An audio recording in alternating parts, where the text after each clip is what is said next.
जय हिंद दोस्तों। Impact academy के ऑनलाइन प्लेटफॉर्म पे आप सभी का स्वागत है। हमारी कंप्यूटर की जो क्लासेस चल रही हैं उनमें हमारी ये जो नेक्स्ट क्लास है ये है हमारी इंटरनेट और ईमेल के बारे में। ठीक है कि इंटरनेट और ईमेल से जो रिलेटेड क्वेश्चंस हैं एग्जाम में वो पूछे जाते हैं, तो उनके बारे में देखते हैं, डिस्कस करते हैं कि वो कैसे सवाल पूछे जाते हैं और क्या क्या चीजें हमें उसमें पता होनी चाहिए, क्या क्या हमें समझना है। चलिए स्टार्ट करते हैं। सबसे पहले देखिए, इंटरनेट की अगर हम शुरुआत करें, जैसा कि हम पहले भी बात कर चुके हैं कि इंटरनेट की अगर शुरुआत की बात करें तो ये आया था हमारा 1983 में। ठीक है, और फादर ऑफ इंटरनेट किसे कहते हैं? विंड सर्फ को। ठीक है,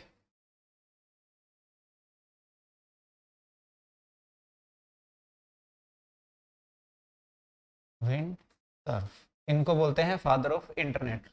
और किस लिए बोलते हैं? क्योंकि इन्होंने इस समय पे क्या बनाया था, एक प्रोटोकॉल बनाया था, TCP IP protocol, transmission control protocol और इंटरनेट प्रोटोकॉल। और इसी को आज के समय में किस नाम से जाना जाता है? इंटरनेट के नाम से जाना जाता है। ठीक है, अब इंटरनेट पे ये आपका 1983 में आ गया। उसके बाद 1989 से लेकर 1991 तक, ठीक है, 1991 तक आपकी तीन चीजों की खोज हुई। एक तो वर्ल्ड वाइड वेब, ठीक है, एक एचटीएमएल भाषा, HTML language, hyper text markup language, ठीक है, और एक इंटरनेट ब्राउजर। इंटरनेट ब्राउजर, इन तीन चीजों की खोज हुई 89 से लेके 91 के बीच में। और इन्हीं तीनों चीजों की खोज जो है वो किसने की थी? टिम बर्नर्स ली ने। किसने? टिम बर्नर ली ने। अब आपसे पूछा जाए फादर ऑफ इंटरनेट कौन है, तो विंडसर। आपसे पूछा जाए फादर ऑफ डब्ल्यू यानी कि वर्ल्ड वाइड वेब कौन है? वर्ल्ड वाइड वेब कौन है? तो वो टिम बर्नर-ली। फादर ऑफ एचटीएमएल कौन है? टिम बर्नर-ली। एचटीएमएल भाषा किस भाषा से बनाई गई है? एसजीएमएल से। ये एक एग्जाम में पूछा जा चुका है।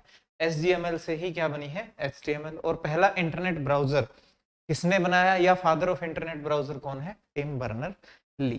ठीक है, आज के समय हम इंटरनेट का सबसे अधिक उपयोग करते हैं डॉक्यूमेंट्स वगैरह भेजने के लिए, और एक हम यूज करते हैं ईमेल भेजने के लिए। ठीक है, ईमेल। तो हम पहले जानेंगे ईमेल के बारे में, फिर जानेंगे ये वर्ल्ड वाइड वेब है क्या उसके बारे में। ठीक है, कैसे सवाल पूछे जाते हैं। सबसे पहले देखो, ईमेल, इलेक्ट्रॉनिक मेल। ईमेल की अगर आपसे फुल फॉर्म पूछ ली जाए तो वो क्या है? Electronic mail. ठीक है, इलेक्ट्रॉनिक मेल। और ईमेल की खोज कब हुई थी? 1971 में। ठीक है, 1971 में किसने की थी? रे टॉमिल्सन ने। रे या फिर रेमंड, इनका जो पूरा नाम है वो है रेमंड टॉमिल्सन। ठीक है, इन्होंने ईमेल की खोज की थी। कहाँ पर की थी? एक संस्था थी अर्पानेट, वहां पर, advance research project agency network. ठीक है, वहां पर इसकी खोज की थी ईमेल की 1971 में।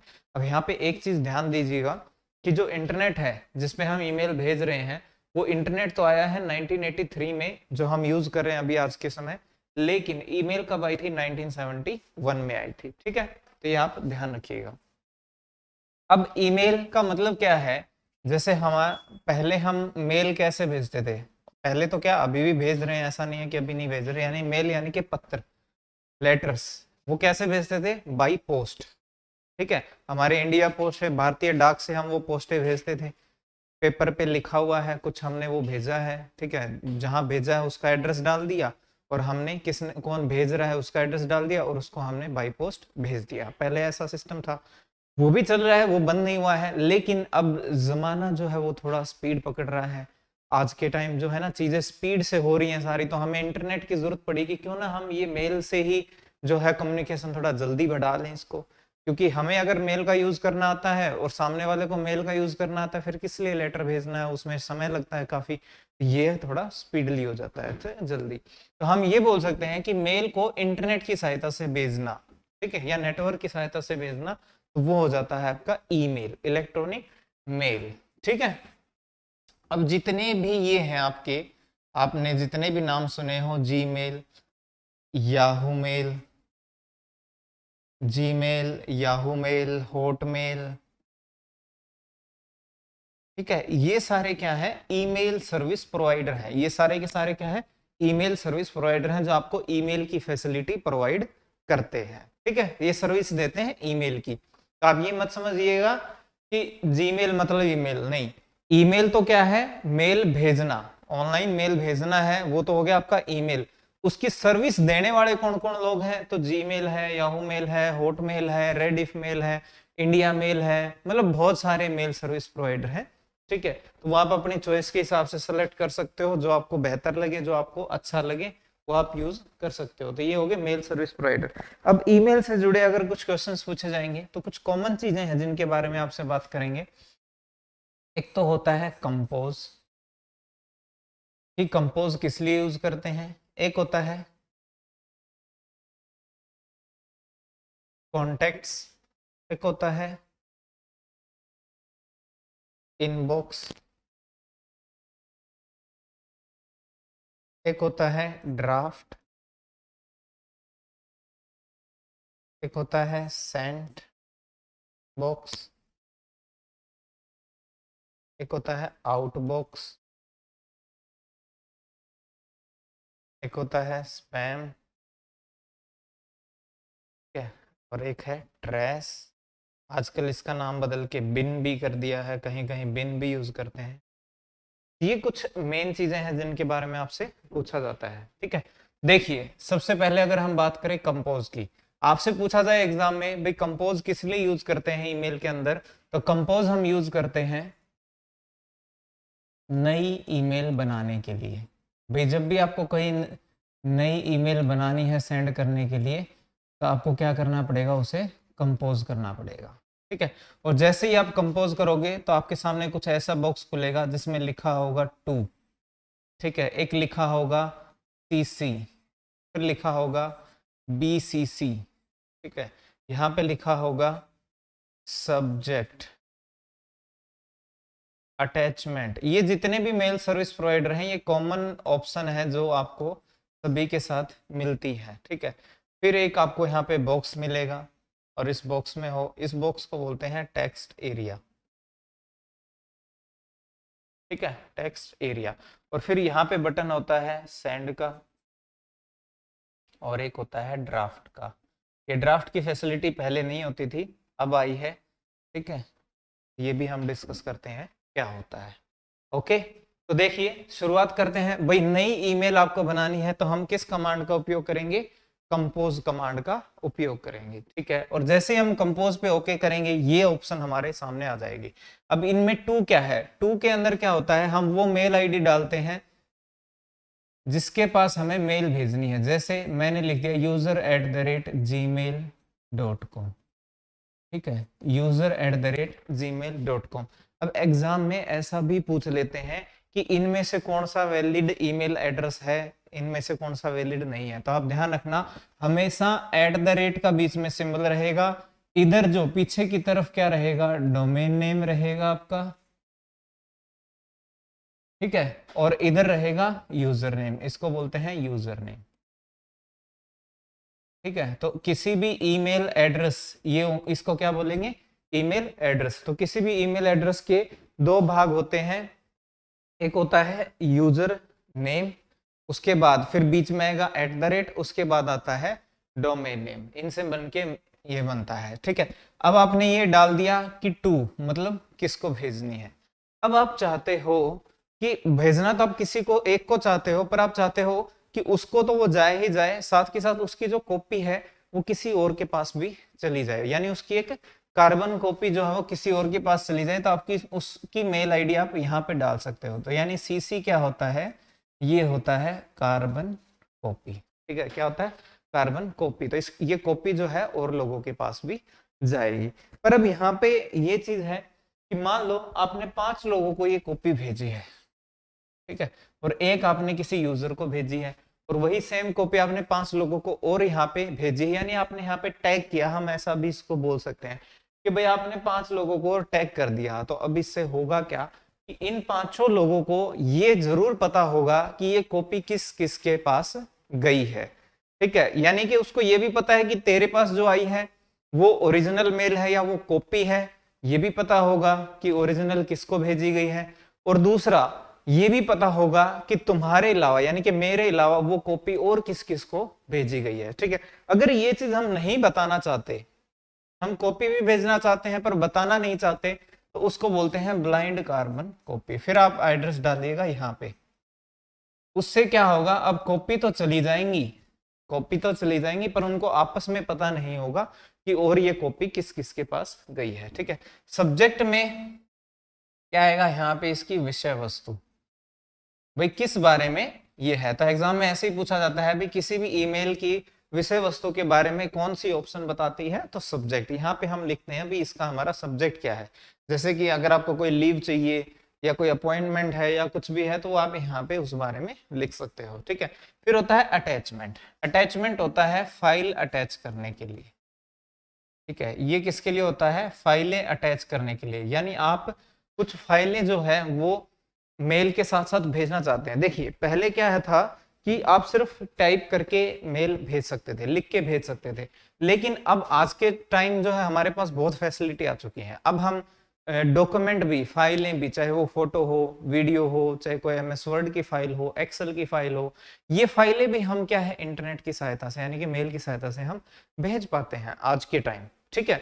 तो वो भेजना संभव किससे होता है, अटैचमेंट जो एक जो ऑप्शन है उससे। इसको सेलेक्ट करेंगे, फाइल सेलेक्ट करेंगे और फिर वो कई सारी अटैचमेंट जो है आप एक साथ भेज सकते हो, उसमें कोई दिक्कत नहीं है। लेकिन ध्यान रखना यहाँ पे अगर प्रोटोकॉल की बात आई तो प्रोटोकॉल होता है MIME। देखो मेल भेजने के लिए होगा SMTP, simple mail transfer protocol. Mail प्राप्त करने के लिए होगा पोस्ट ऑफिस प्रोटोकॉल। और मल्टीमीडिया फाइल भेजनी है तो होगा MIME, multimedia internet mail extension, ठीक है। मल्टीमीडिया इंटरनेट मेल एक्सटेंशन, ये ध्यान रखना। आपसे पूछा जाए कि कंपोज करते समय एक बड़ा सा बॉक्स होता है जिसमें लेटर को टाइप किया जाता है यानी मैटर टाइप किया जाता है, उसे क्या बोलते हैं, तो वो होता है आपका टेक्स्ट एरिया। अब यहाँ पे आप टाइप करते जा रहे हो, अभी आपने मन नहीं बनाया है सेंड करने का, तब तक आप उसको क्या बना के रख सकते हो, ड्राफ्ट। ड्राफ्ट मतलब एक बार उसकी कॉपी आप बना के रख सकते हो। हो सकता है कि आप अभी कुछ कर रहे थे और आपके पास कोई इंपॉर्टेंट काम आ गया, आप इस पे काम नहीं कर पाओगे, तो आप उसको टेम्परेरी क्या कर सकते हो, एक बार सेव करके छोड़ सकते हो, ताकि जब नेक्स्ट टाइम आपको समय मिले, टाइम मिले, तो आप उसको वहीं से लिखना शुरू करो जहां आपने इसको छोड़ा था। यानी कि ये क्या होता है, फिर वो बन जाता है आपका ड्राफ्ट, ठीक है। ध्यान रखना है ये चीज। ड्राफ्ट किस लिए होता है, तो ये अभी मेल भेजी नहीं गई है पर वो एडिटिंग के लिए अभी भी आपके पास उपलब्ध है, तो वो कहां पे रहती है, ड्राफ्ट में। जैसे ही आपने फाइनल कर दिया होता है कि भाई हाँ अब तो इसको सेंड करना है, जैसे ही आप सेंड पे ओके करते हो वो चली जाती है। जैसे ही सेंड पे ओके करोगे मेल चली जाएगी आपकी आउटबॉक्स, ठीक है। यानी आउटबॉक्स में कौन सी मेल होंगी, जो सेंड हो रही है, ये ध्यान रखना। कैसी, जो सेंड हो रही है अभी। तो जब तक वो आउटबॉक्स में है आप उसको रोक भी सकते हो जाने से, तो जा रही है मेल, वो है आउटबॉक्स में। और जैसे ही दूसरे के पहुंच जाती है इस, यानी जो ये ईमेल आईडी हमने दिए हुए थे इनके पास पहुंच जाती है, तो वो हमारे कहाँ चली जाती है, फिर वो सेंट में। कहाँ चली जाती है, सेंट में। लेकिन जो रिसीव करने वाला है, जैसे कि ये वाला है, इसके पास वो कहाँ गई है, इनबॉक्स में, ठीक है। इसके पास वो कहाँ गई है, इनबॉक्स में। तो अब इसके पास मेल आई है तो वो चेक किस में करेगा, इनबॉक्स में। ड्राफ्ट में क्या मिलेगा, जो टेम्परेरी वो मेल बना रहा था उनकी कॉपीज यहाँ पे मिलेंगी, ठीक है। अब आपसे एग्जाम में पूछा जाता है कि भाई ये स्पैम क्या होता है, ठीक है। आपसे अगर पूछ लिया जाए भाई ये स्पैम क्या चीज है, तो स्पैम होता है अनवांटेड ईमेल्स, ठीक है। ये क्या होता है, अनवांटेड ईमेल्स, यानी ऐसे ईमेल्स जिनकी हमें आवश्यकता नहीं है, या फिर इनको बोल देते हैं अनसोलिसिटेड मेल्स, ठीक है। एक एग्जाम में इसका नाम दिया हुआ था मार्केटिंग ईमेल्स किसे कहते हैं, कहाँ जाती हैं, तो मार्केटिंग रिलेटेड, एड रिलेटेड, वो भी किस में जाती हैं, स्पैम में। ठीक है, तो अनवांटेड, अनसोलिसिटेड और मार्केटिंग वाली ईमेल कहाँ जाएंगी, स्पैम में। ठीक है, उसके बाद आता है ट्रैश या फिर बिन। यहाँ पे क्या होता है, यहाँ पे वो सारी मेल होती हैं जो कैसे हो चुकी हैं, डिलीटेड। ठीक है, यानी जैसे ही आप इनबॉक्स से कुछ डिलीट करोगे, अब आपके पास हो सकता है लाखों मेल आ चुकी है, आपका मेल बॉक्स भर चुका है, अनलिमिटेड देखो स्पेस होता है नहीं, तो आपको फालतू की जो मेल है वो आपको अब डिलीट करनी है। तो जैसे ही आप कोई मेल डिलीट करोगे तो वो कहाँ पहुंच जाती है, ट्रैश में। और इसके ऊपर कुछ एक टाइम लिमिट होती है, 15 दिन की, 30 दिन की, 60 दिन की, वो डिपेंड करेगा आपका जो मेल सर्विस प्रोवाइडर है उसके ऊपर कि वो कितने दिन इसके अंदर रहेगी, उसके बाद वो अपने आप डिलीट हो जाती है। पहले इसको बोलते थे ट्रैश, आजकल इसका नाम बदल कर दिया गया है बिन। तो ज्यादातर ईमेल सर्विस प्रोवाइडर अब बिन इसको बोलने लगे हैं। और ये शॉर्टकट किसका है, रिसाइकल बिन का।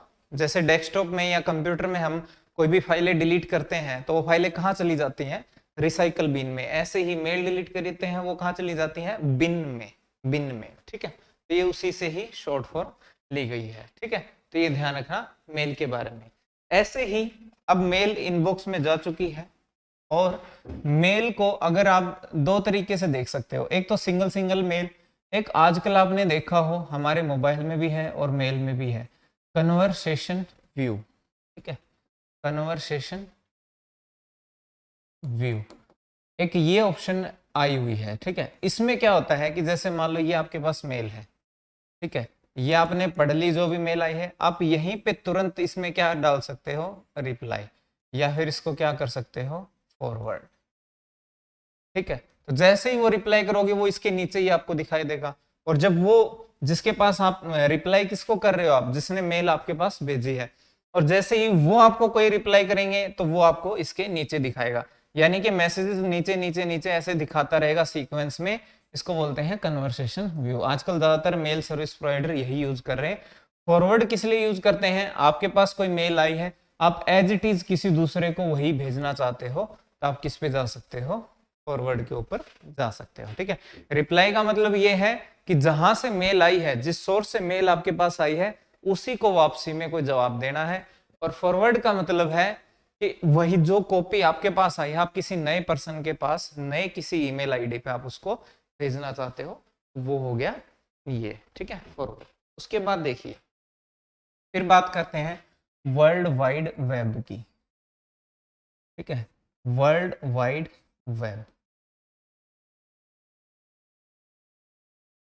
वर्ल्ड वाइड वेब, इनको हम क्या बोलते हैं, वेबसाइट, वेबसाइट भी बोल देते हैं। तो जितने भी ये गूगल है, याहू है, ये जितने भी हमारे सर्च इंजन है, या हमारे जितने भी स्कूल कॉलेज अकेडमी होते हैं, हर किसी की क्या होती है, एक वेबसाइट होती है, यानी ऑनलाइन एक पोर्टल जरूर होता है जिसके ऊपर उसके न्यूज, कोई इंफॉर्मेशन है वो हमें मिलती हैं। जैसे HSSC है या SSC है या हमारी आर्मी है, इनकी सबकी क्या है, अपनी अपनी पोर्टल है, वेबसाइट है, वर्ल्ड वाइड वेब है, उनके ऊपर जानकारी डिस्प्ले की जाती है। या यूजर से कोई जानकारी लेनी है तो वो भी माध्यम, एक उसके माध्यम के रूप में भी वो काम करती हैं। ठीक है, ये ध्यान रखना, एक डिजिटल आइडेंटिटी आप इसको बोल सकते हो वेबसाइट को। ठीक है, ये जितनी भी वेबसाइट है ये हम ओपन किस पे करते हैं, इंटरनेट ब्राउजर पर। ठीक है, खोलते किस पर है इनको हम, इंटरनेट ब्राउजर पर, लेकिन लिखी किस भाषा में जाती है, HTML। ठीक है, ध्यान रखना, जो मेन रोल है देखो क्या रहेगा इसमें, एक HTML होती है, एक CSS होती है और एक JS होती है। ठीक है, वैसे तो ये तीन है मेन इसकी जिनसे बनती है, लेकिन तीनों में डिफरेंस क्या रहेगा वो देखो थोड़ा ध्यान से। डिफरेंस क्या रहेगा, देखो HTML में तो क्या होती है, सिर्फ कोडिंग, यानी HTML में तो होगी कोडिंग।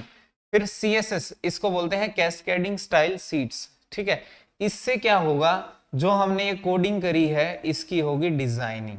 ठीक है, इसकी क्या होगी, डिजाइनिंग। और जावास्क्रिप्ट, JS क्या होता है, जावास्क्रिप्ट, जावास्क्रिप्ट, इससे क्या होगा, फंक्शनैलिटी दी जाती है। ठीक है, क्या दी जाती है, फंक्शनैलिटी, यानी कि भाई एक स्ट्रक्चर बनाना। जैसे देखो एग्जांपल लेके चलते हैं, आप मकान बना रहे हो, घर बना रहे हो, आपने लगा दी ईंटें, तो ये काम करेगा आपका किसका, ईंटों का। ठीक है, उसके बाद अब ईंट लगाने के बाद अब आपने उसकी डिजाइनिंग करनी है, पेंट वेंट करना है, सीमेंट वगैरह लगानी है, वो होगी CSS। अब उसके अंदर आपने दरवाजे लगा दिए, रसोई बना दी, अब उसमें कुछ ना कुछ वर्किंग भी होने उस घर के अंदर, ठीक है, गेट लगा दिया, उनका खुलना है, गेट खोलने हैं, बंद करने हैं, तो उस टाइप से फंक्शनिंग क्या होगी, जावा स्क्रिप्ट। ठीक है, दुनिया की सबसे अधिक उपयोग होने वाली लैंग्वेज है जावास्क्रिप्ट, ये ध्यान रखिएगा। आज के टाइम पे दुनिया में सबसे ज्यादा यूज होती है जावास्क्रिप्ट, फिर होती है HTML और CSS, उसके बाद जो बाकी सारी लैंग्वेज है उनके नंबर आते हैं। दुनिया की सबसे मेन लैंग्वेज है ये, ठीक है, ध्यान रखना। और जो बेसिक लैंग्वेज है, बेसिक ब्लॉक आप बोल सकते हो, वो क्या है, HTML भाषा है। ठीक है, अब देखते हैं कि ये जो वर्ल्ड वाइड वेब है वो बनती कैसे है। किसी भी वर्ल्ड वाइड वेब को आप ऐसे एक डॉक्यूमेंट की तरह देख सकते हो, जैसे MS वर्ड का डॉक्यूमेंट था, ऐसे ही एक डॉक्यूमेंट के रूप में आप इसको देख सकते हो।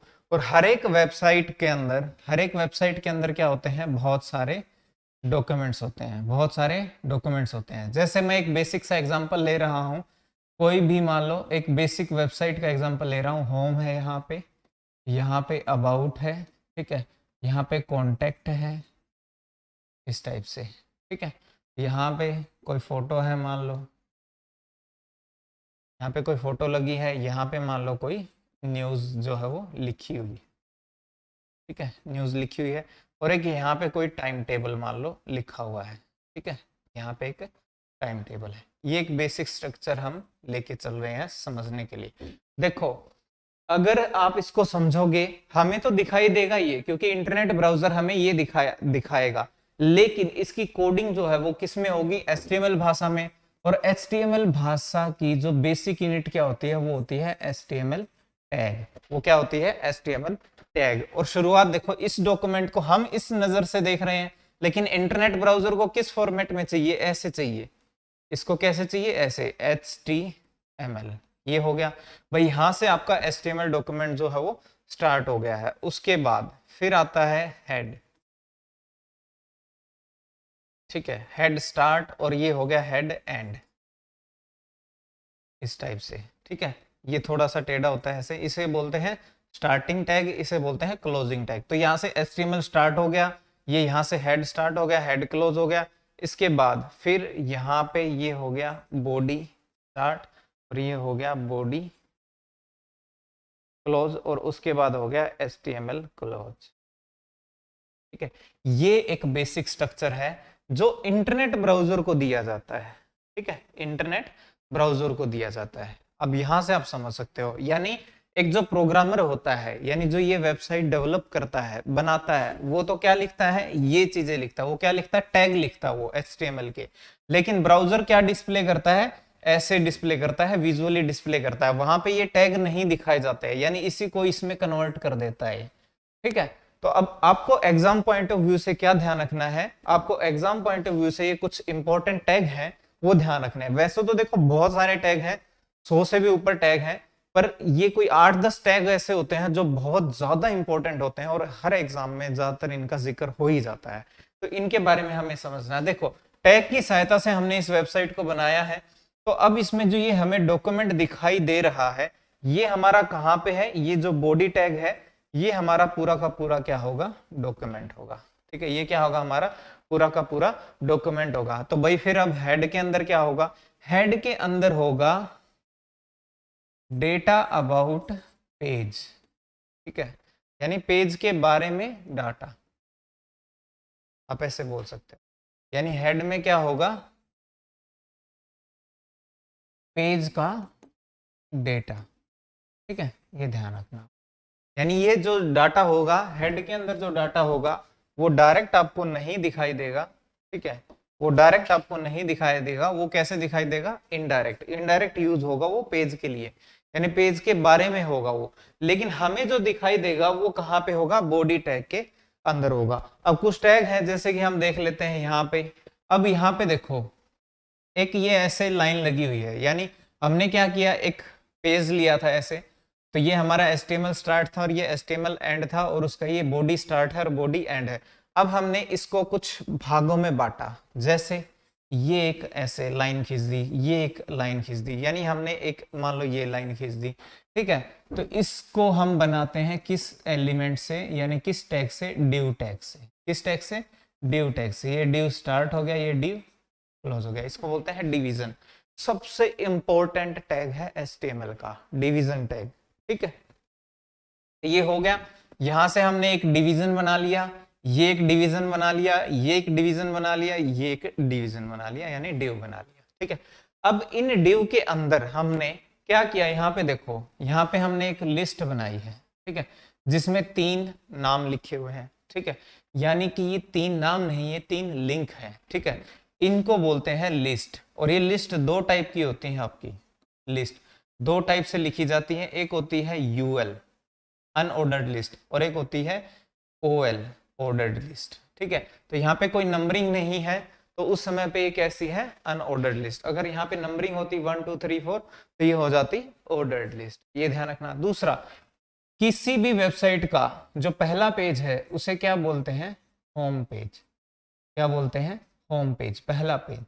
अब आपसे पूछ लिया जाए कि वेबसाइट के अंदर क्या सिर्फ एक ही पेज हो सकता है, तो नहीं, एक से ज्यादा पेज भी हो सकते हैं। ठीक है, एक पेज भी हो सकता है और एक से ज्यादा पेज भी हो सकते हैं। ठीक है, तो ये ध्यान रखना। अब इनके ऊपर क्लिक कर सकते हैं, उसको क्या बोलते हैं, हाइपरलिंक। लेकिन HTML में उसको क्या बोलते हैं, ए टैग। तो क्या बोलते हैं, ए टैग या फिर एंकर टैग। एग्जाम में पूछ लिया जाएगा, क्या बोलेंगे इसको, एंकर टैग। ठीक है, एंकर टैग के बाद यहाँ पे आप देख पा रहे हो, जैसे कि यहाँ पे एंकर टैग हो गया। ठीक है, लिस्ट टैग हो गया, एक डिवीजन टैग हो गया। यहाँ पे देखो एक और डिवीजन टैग हो गया, उसके अंदर यहाँ पे फोटो लगी हुई है, तो इसको बोलते हैं इमेज टैग।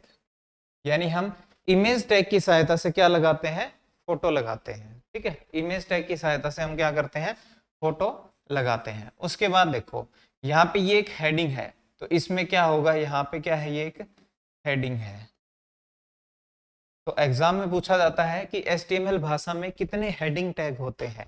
तो HTML भाषा में H1 से लेकर और H6 तक टोटल 6 हेडिंग टैग होते हैं, जिनमें से H1 का साइज जो है वो सबसे बड़ा होता है और H6 का जो साइज है वो सबसे स्मॉल होता है। ठीक है, तो ऐसा भी पूछा जाता है एग्जाम में कि बड़ा साइज वाला जो है इनमें से कौन सा है, तो वो कौन सा है, H1, और सबसे छोटे साइज वाला कौन सा है, H6 है। तो ये टोटल 6 टैग होते हैं। ठीक है, उसके बाद देखिए ये कुछ टेक्स्ट लिखा हुआ आपको, जैसे आप वेबसाइट और ब्लॉग्स वगैरह देखते हो तो वहां पे बहुत सारी रामायण सी लिखी होती है ना, मतलब बहुत सारा कुछ लिखा होता है। ठीक है, बोल देते कि ये बहुत कुछ लिख दिया है यहाँ पे, उसको क्या बोलते हैं वैसे, पैराग्राफ। तो HTML में भी इसे क्या बोलते हैं, P टैग, पैराग्राफ टैग।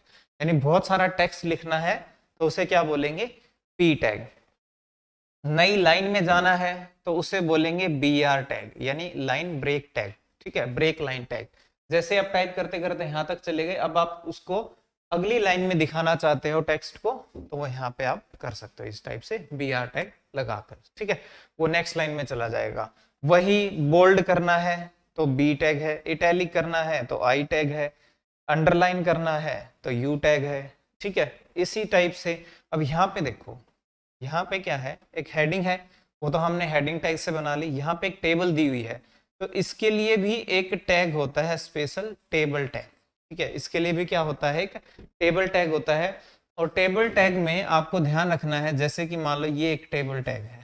ठीक है, ये एक टेबल ही है जिसको हम देखो टैग के माध्यम से समझते हैं, क्योंकि बहुत इंपॉर्टेंट है ये आपके लिए। जैसे हो गया ये एक टेबल है, तो सबसे पहले टेबल बनाने के लिए हमें किसकी जरूरत पड़ेगी, टेबल टैग को स्टार्ट करना है। ठीक है, और फिर टेबल टैग को एंड करना है। ठीक है, तो ये टेबल यहाँ से स्टार्ट हो गई और यहाँ से एंड हो गई। अब हम चाहते हैं यहाँ पे हेडिंग देना, जैसे कि सीरियल नंबर, जैसे कि नेम, जैसे कि एज मान लो। ठीक है, ये हम इनको हेडिंग देना चाहते हैं, लेकिन हेडिंग देंगे किसमें, ये पहली रो है। ठीक है, ये क्या है, पहली रो है। ध्यान से देखो, ये क्या है, पहली रो। ये कैसी है, दूसरी रो। ये कैसी है, तीसरी रो। इस टाइप से कई सारी रो है।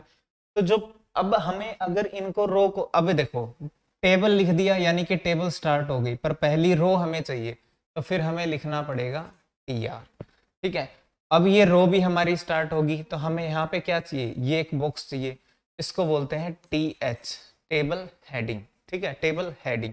तो एक टेबल हेडिंग हमारी हो गई ये स्टार्ट होगी, ये क्लोज, यानी एक टेबल हेडिंग। ऐसे ही दूसरी टेबल हेडिंग, ठीक है, ये दूसरी होगी। ऐसे ही तीसरी टेबल हेडिंग, ठीक है, स्टार्ट और टेबल हेडिंग क्लोज, यानी स्टार्ट और एंड, स्टार्ट और एंड और स्टार्ट एंड। टोटल 3 हमारी टेबल हेडिंग होगी। अब देखो यहाँ पे पहुंच चुके हैं, अब इस रो को पूरा करना है, कंप्लीट करना है। तो जैसे ही आप टीआर को भी बंद कर दोगे, तो यानी पूरी आपकी क्या हो गई, एक रो होगी यहां से लेकर यहाँ तक। तो आपको ये ध्यान रखना है, TR table row, TH table heading, और टेबल टैग किसके लिए होता है, टेबल बनाने के लिए, ठीक है। अब उसके बाद आगे दूसरी रो है, उसको फिर से हम कैसे बनाएंगे, वही टीआर लिखकर और टीआर को एंड कर कर। लेकिन अब की बार जो यहाँ पे है, अब की बार तो हेडिंग नहीं है, हेडिंग तो ऊपर आ चुके हैं। अब की बार क्या होगा, टी एच की जगह पे आ जाएगा टी डी, ठीक है, टी एच की जगह पे क्या आ जाएगा, टी डी, यानी कि टेबल डेटा टाइप, ठीक है, इनको बोलते हैं टी डी, ठीक है, टेबल डेटा टाइप। ये ध्यान रखिएगा, ये आपके मैंने इंपॉर्टेंट टैग आपसे डिस्कस किए। इसके अलावा होता है एक फॉर्म टैग, ठीक है, फॉर्म टैग, उसको बोलते हैं फॉर्म या HTML फॉर्म आप बोल सकते हो, ठीक है।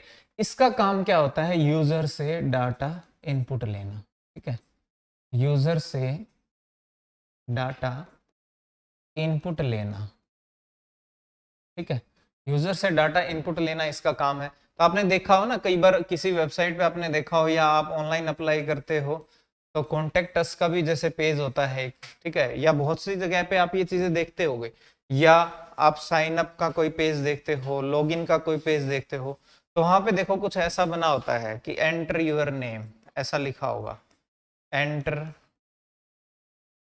नेम, इस तरह से फिर आगे बॉक्स होगा, ठीक है।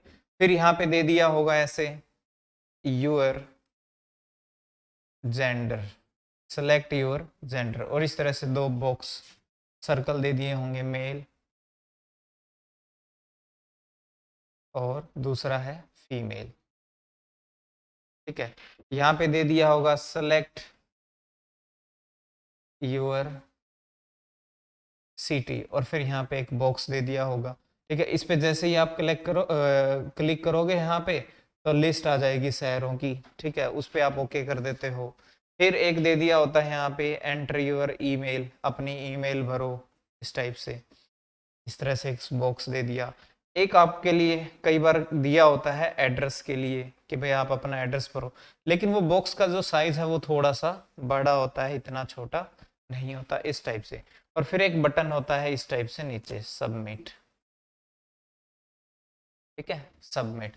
ये जितने भी है ना, इनको क्या बोलते हैं, ये सारे क्या आपके फॉर्म एलिमेंट है, ये सारे क्या है, HTML के फॉर्म के एलिमेंट है, जिनका काम है यूजर से डाटा इनपुट लेना। अब एग्जाम में आपसे ये पूछ सकते हैं जरूर कि भाई जैसे कि आपको सिंपल एक लाइन में ही है ये बॉक्स, और आपको कुछ टेक्स्ट इनपुट करवाना है, तो इसको क्या बोलते हैं, टेक्स्ट, इसको क्या बोलते हैं, टेक्स्ट बॉक्स या इनपुट टेक्स्ट। ये कैसा कंट्रोल है, इनको बोलते हैं फॉर्म कंट्रोल, ठीक है, क्या बोलते हैं, फॉर्म कंट्रोल। एग्जाम में आपसे पूछ लिया जाए कि एक सिंगल लाइन के अंदर कुछ टेक्स्ट हमें इनपुट करवाना है, तो वो कैसा कंट्रोल है, वो टेक्स्ट बॉक्स कंट्रोल है, ठीक है, इनपुट कंट्रोल है, कौन सा, टेक्स्ट बॉक्स कंट्रोल है। जैसे ही कोई आपको सेलेक्ट का ऑप्शन दे, आपको सेलेक्ट का ऑप्शन दे, और ये 2 सर्कल हो ऐसे, और उनमें से कोई एक ही आप सेलेक्ट कर पाओ, दोनों नहीं कर पाओगे, उनको बोलते हैं रेडियो बटन, उनको क्या बोलते हैं, रेडियो बटन। इसी टाइप से अगर हो सकता है कि आपको ऐसे दे दे कि सिलेक्ट योर क्वालिफिकेशन, ऐसे दे दें क्वालिफिकेशन, और एक स्क्वायर बॉक्स दे ऐसे, यहाँ पे लिखा है जैसे 12th, ठीक है, फिर दूसरा बॉक्स है BA, दूसरा बॉक्स है BA, और तीसरा बॉक्स है मान लो MA। अब इसकी फैसिलिटी क्या है, देखो इसमें क्या है, आप एक पे भी ओके कर सकते हो, आप दो भी सिलेक्ट कर सकते हो, आप 3 भी सिलेक्ट कर सकते हो, यानी इनमें से कोई एक भी सिलेक्ट कर सकते हो या सारे भी सिलेक्ट कर सकते हो। पर यहाँ पे तो क्या है, सिर्फ आप एक ही विकल्प ले सकते हो, सिर्फ एक ही यहाँ पे ओके कर सकते हो। तो इनको बोलते हैं रेडियो बटन, जिनमें सिर्फ आप एक ही उठा सकते हो, ठीक है। लेकिन जिनमें आप मल्टीपल उठा सकते हो इन्हें बोलते हैं चेक बॉक्स। ठीक है, तो एग्जाम में आ जाए चेक बॉक्स के बारे में तो समझ जाना क्या, ऐसे बॉक्सेस, ऐसे इनपुट कंट्रोल जिनको आप मल्टीपल सेलेक्ट कर सकते हो और सिर्फ एक ही सेलेक्ट कर सकते हो, वो क्या है, रेडियो बटन। ऐसे ही जैसे अब सीटी सेलेक्ट करना है आपको, तो यहाँ पे सीटी सेलेक्ट करने के लिए देखो एक नीचे लिस्ट आ जाती है, तो इसको बोलते हैं सेलेक्ट कंट्रोल या फिर इसको बोलते हैं ड्रॉप डाउन लिस्ट।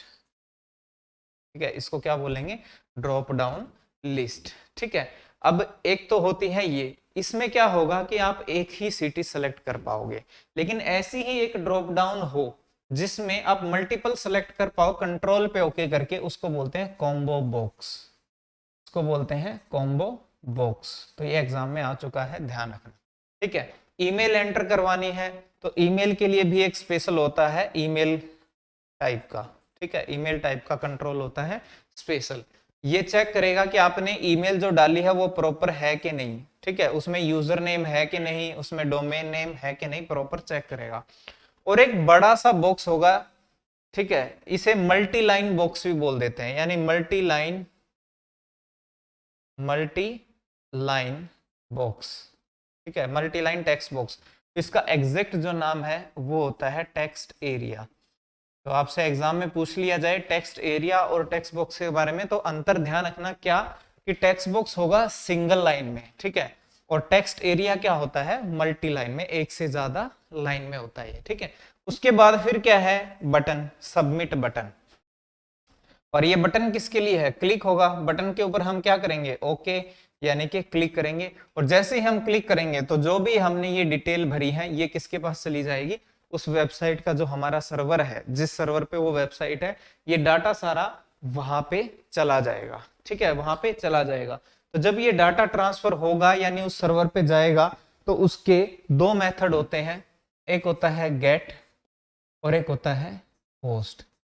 दो मेन मेथड है, वैसे तो इसके अलावा और भी हैं, पुट है, डिलीट है। ठीक है, लेकिन सबसे ज्यादा यूज होने वाले मेथड है गेट मेथड और पोस्ट मेथड। ठीक है, वैसे तो नाम से आपको ये समझ आ रहा होगा कि गेट मतलब डाटा गेट करने के लिए, पोस्ट मतलब डाटा भेजने के लिए, लेकिन दोनों का ही उपयोग हम डाटा लेने और भेजने के लिए कर सकते हैं। ठीक है, पर दोनों में अंतर क्या रहेगा कि जब इससे डाटा हम लेंगे या भेजेंगे तो वो डेटा जो है वो विजिबल होगा, कहां पे, यूआरएल में। यूआरएल क्या है, यूनिफॉर्म रिसोर्स लोकेटर, यानी आपके ब्राउजर पे क्या रहेगा, ये विजिबल दिखाई देगा। लेकिन पोस्ट के केस में ये क्या होगा, नॉट विजिबल। डाटा ट्रांसफर तो होगा, आएगा भी जाएगा भी, पर ये विजिबल नहीं होगा, दिखाई नहीं देगा, डायरेक्टली हमें दिखाई नहीं देगा। वो ब्राउजर देखेगा उसको कैसे देखना है, लेकिन डायरेक्ट हमें दिखाई नहीं देगा। तो ये कैसा मेथड है, सिक्योर। अब एग्जाम में आपसे पूछ लें कि हमें HTML फॉर्म से डाटा भेजना है, तो हमें गेट करना चाहिए कि पोस्ट करना चाहिए। तो अगर डाटा हमें दिखाना नहीं है किसी को, ठीक है, दिखाना नहीं है, डायरेक्टली किसी को नहीं दिखाना है, हम नहीं चाहते कि सर्वर से जब डाटा का हम लेन देन करें तो वो बीच में किसी को दिखे, तो हम किसका यूज करेंगे, पोस्ट का। पर हम चाहते हैं कि दिखे, कोई फर्क नहीं पड़ता, कोई बात नहीं, दिखे तो भी कोई इशू नहीं है, तो हम क्या यूज कर सकते हैं, गेट का हम यूज कर सकते हैं। ठीक है, तो ये दोनों ही मेथड यूज होते हैं। बाय डिफॉल्ट कभी भी स्टार्टिंग में जब हम कोई भी वेबसाइट यूज करते हैं या कोई भी आप वेबसाइट आप ओपन करते हो, तो बाय डिफॉल्ट कौन सा मेथड चलता है, गेट मेथड। तो आपसे पूछ लिया जाए डिफॉल्ट मेथड क्या होता है, गेट। ठीक है, गेट। ठीक है, और पोस्ट का भी यूज करते हैं जब डाटा हमें भेजना है वापसी वहां पे। तो वैसे हम दोनों तरीके से यूज कर सकते हैं, वो मैंने आपको बता दिया, पर डिफॉल्ट अगर कहें तो क्या चलता है, गेट, पर यूज हम दोनों को ही करते हैं, वो डिपेंड करता है कि हमें सिक्योरिटी कैसी रखनी है। ठीक है, तो ये था HTML के बारे में और इंटरनेट के बारे में, मेल के बारे में हमने डिस्कस किया, ईमेल के बारे में और HTML के बारे में। ठीक है, तो जितनी भी हमारी मोबाइल एप्लीकेशन है, हर किसी को किस में लिखा जाता है, HTML भाषा से ही लिखा जाता है। तो जितने भी हमारे वेबसाइट हैं यानी ऑनलाइन एप्लीकेशंस वगैरह हैं, वो सारे के सारे किस पे चलते हैं, HTML भाषा से ही चलते हैं। और दुनिया की सबसे ज्यादा यूज होने वाली भाषा जो है वो कौन सी है, जावा स्क्रिप्ट। ठीक है, और जावा स्क्रिप्ट को client server, client and language भी बोल देते हैं, क्लाइंट एंड लैंग्वेज। ठीक है, क्लाइंट की तरफ से चलने वाली लैंग्वेज भी बोल देते हैं। क्यों, क्योंकि इसका जो एग्जीक्यूशन होता है यानी जो इसके प्रोग्राम रन होते हैं वो हमारे इंटरनेट ब्राउजर के अंदर ही होते हैं, वो उसकी प्रोसेसिंग कैपेसिटी को यूज करता है, ना कि सर्वर के। बाकी जो प्रोग्रामिंग लैंग्वेज होती हैं जैसे कि चाहे PHP हो, C# हो, VB हो, जावा हो, वो जो प्रोग्रामिंग कैपेसिटी है वो किसकी यूज करते हैं, सर्वर की, वो सर्वर की यूज करते हैं। पर जावास्क्रिप्ट किसकी यूज करती है, हमारे इंटरनेट ब्राउजर की। अब सर्वर का यूज करने वाले तो लाखों लोग होते हैं, तो सर्वर पे पहले ही बहुत ज्यादा बर्डन होता है, तो वहां पे कैलकुलेशन थोड़ी धीमी होती है। पर इसकी अब जो ब्राउजर है उसकी बात करें तो उसको यूज करने वाले तो हम अकेले यूजर हैं, तो वहां पे क्या होता है, हम उस स्पीड को बढ़ा सकते हैं। ठीक है, यानी कि जो कैलकुलेशन की स्पीड है वो बढ़ा सकते हैं जावास्क्रिप्ट की मदद से। तो ये चीज है, और बहुत जगह इनका यूज होता है, चाहे आपके ऑनलाइन गेम वगैरह हो गए, ऑनलाइन गेमिंग है, ऑनलाइन जितनी भी आपकी न्यूज पोर्टल है, वेबसाइट है, फेसबुक, व्हाट्सएप, जो भी है, हर जगह कहीं ना कहीं जावास्क्रिप्ट का यूज है ही है इंटरेक्टिव बनाने के लिए। ठीक है, तो ये था इंटरनेट और ईमेल के बारे में। तो उम्मीद करता हूं आपको समझ आ गया होगा। ठीक है, ये बातें आप ध्यान रखिएगा, इंपॉर्टेंट जो चीजें थी वो हमने इसके बारे में डिस्कस कर ली। तो चलिए मिलते हैं नेक्स्ट क्लास में। इस क्लास में इतना ही, तब तक के लिए टेक केयर।